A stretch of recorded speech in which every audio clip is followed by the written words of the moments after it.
Hello, in this video I'm going to show you how to convert an ENS address to an ETH address.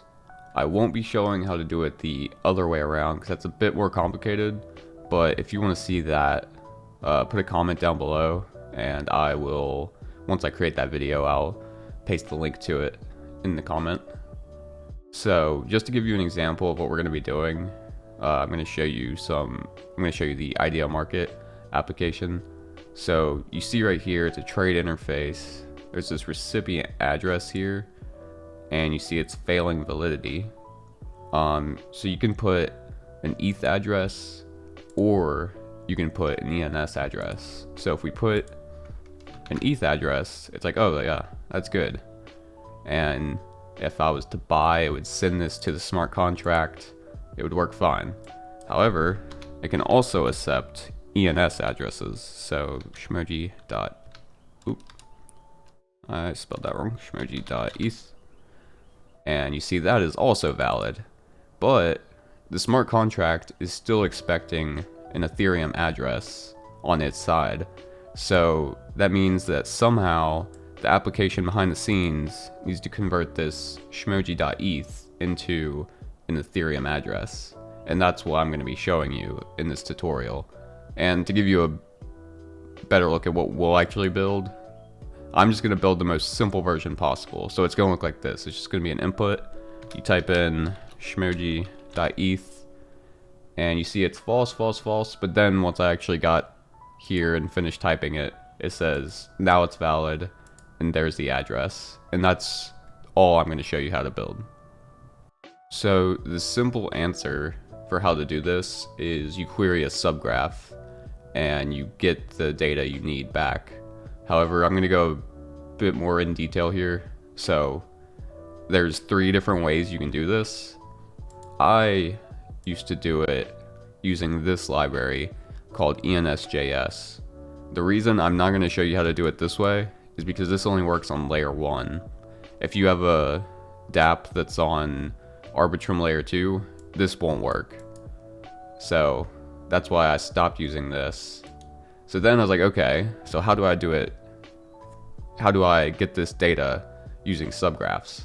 Well, it ends up that there's 2 ENS subgraphs. There's this one, which is a hosted service, so it's actually centralized. And then there's this one, which is decentralized.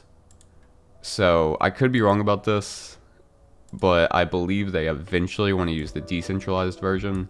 But right now they are not, at least from what they told me. I went into the Discord and they said they are not currently using this one, and they told me to use the centralized version, which in a way is good because the centralized one, while it's I guess less reliable because it's not decentralized, it's free, whereas this one would not be free.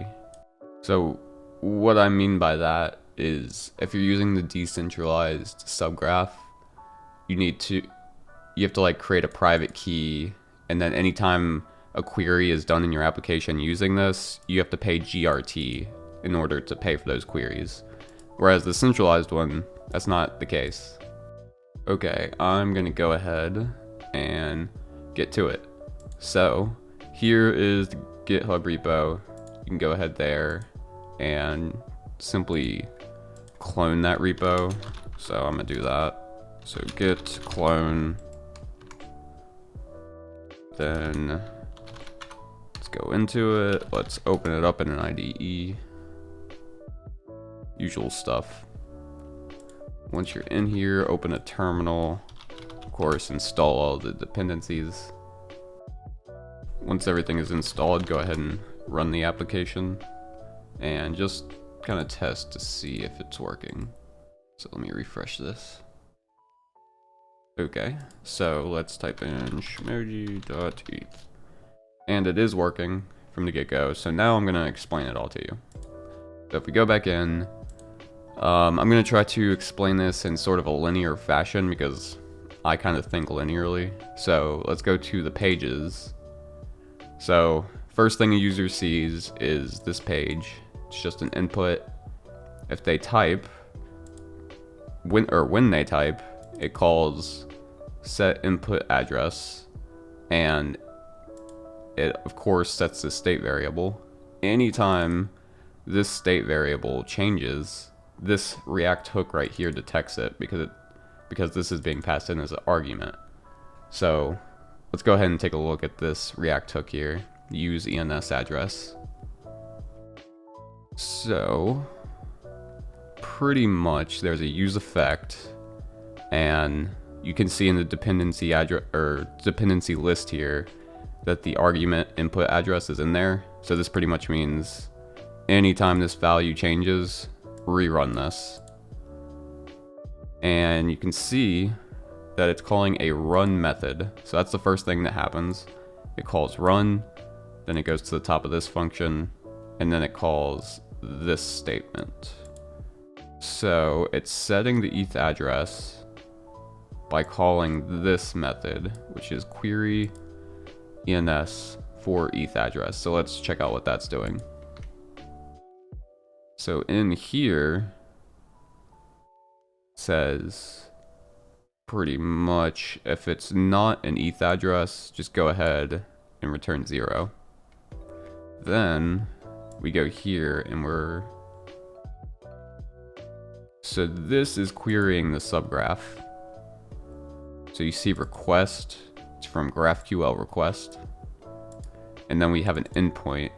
So this is the endpoint for the centralized server that I showed you earlier. You can actually find it on that page we were looking at.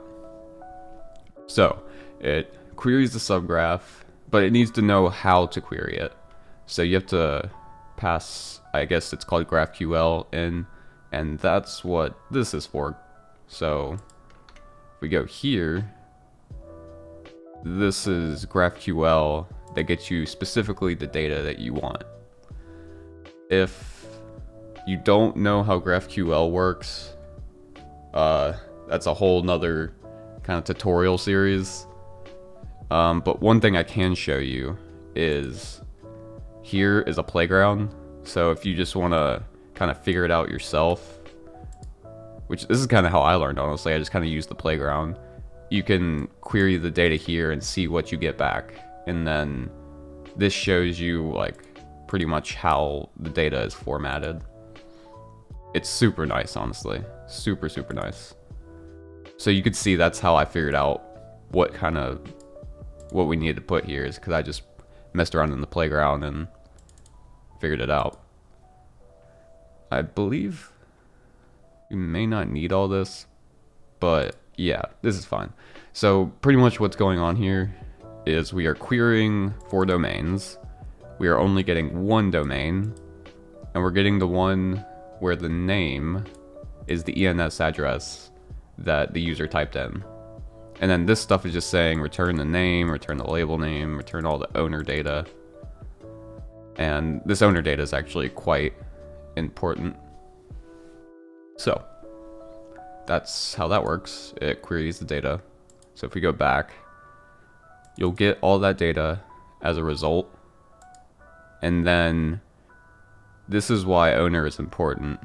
This pretty much says if there is a domain, then return result.domains, the first one, .owner.id, which is the Ethereum address.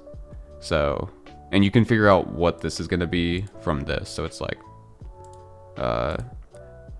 .domains, .owner.id. I think that's what it was. Yeah, result.domains.owner.id. And if there was no Ethereum address or ENS address, return 0. So then we go back. This returns the Ethereum address. It sets it. Everything is done. And then it returns it right here. So actually, the first thing is saying if it's a valid ENS address or not. And it's probably a better way to do it. That's the way I did it. Second thing, it returns the Ethereum address. And then third, it returns loading. So if we go back, this is where we're getting those values. And then you can see that we're simply logging them to the console right here. And I already tested the interface, so we know it works, and I don't really need to show you that again. So I think that's about it. For this video, I decided to try a new format where I clone the repo and then kind of do it from your perspective instead of trying to build it anew from my perspective. So I hope that's valuable. If you have any questions, feel free to comment below or hit me up in Discord. And if this video happened to help you out, feel free to like and subscribe, and I'll see you next time.